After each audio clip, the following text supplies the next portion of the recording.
Ada beberapa hal yang harus diperhatikan di dalam rumah. Di dalam rumah, ya.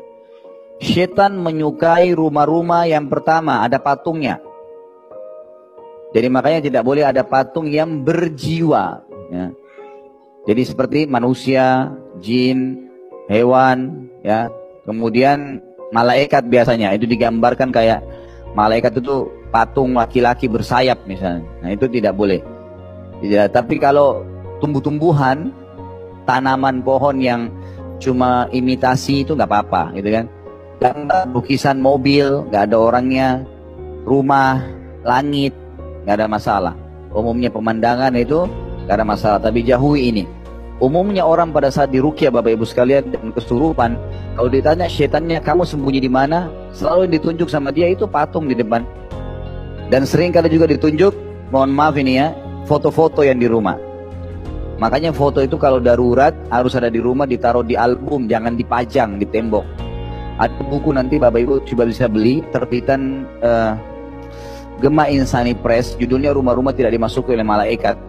Jadi subhanallah pengalaman teman-teman yang biasa ngeruqyah, kalau masih banyak foto yang ditempel itu ruqyahnya bisa lebih lama. Tapi pada saat diturunkan, saya pernah meruqyah sepupu saya sendiri, saya suruh turunkan dulu semua foto di situ. Kemudian saya ruqyah, reaksi spontan pada saat itu.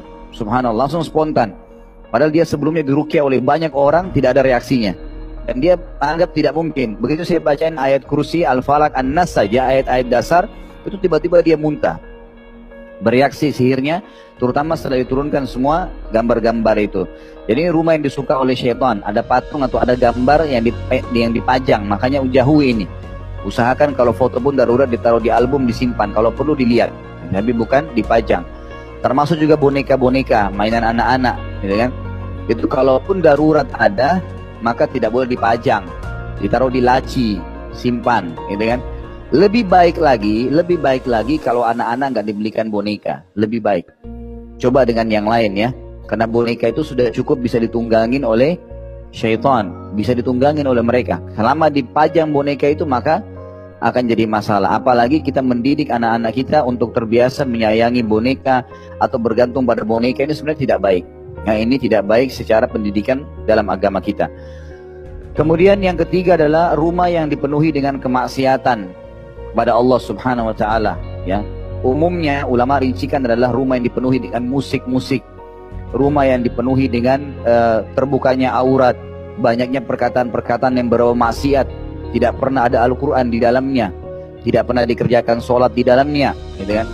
Berkumpulnya kemaksiatan di rumah tersebut, maka itu menjadi pusat daripada kemaksiatan tadi. Jadi ini rumah-rumah yang disukai oleh syaitan. Dan setiap rumah yang tidak dimasuki oleh malaikat, karena ada patungnya, ada gambarnya, ya ada maksiatnya, itu juga akan dipenuhi oleh syaitan. Selanjutnya rumah yang ada anjing. Anjing ini tidak boleh masuk ke dalam rumah. Anjing dibolehkan dalam Islam digunakan untuk berburu atau menjaga peternakan. Tapi kalau untuk dimasukkan ke dalam rumah jadi peliharaan tidak boleh. Dan ini sudah cukup membuat malaikat tidak masuk ke dalam rumah. Nabi Muhammad SAW pernah pulang kemudian ke rumahnya, kemudian di depan rumah beliau ada anjing yang duduk. Lalu Nabi SAW mengusirnya dan mengatakan rumah yang ada anjing tidak dimasuki oleh malaikat. Jadi ini hal-hal mendasar yang harus diketahui, bahwasanya syaitan menyukai rumah-rumah tersebut.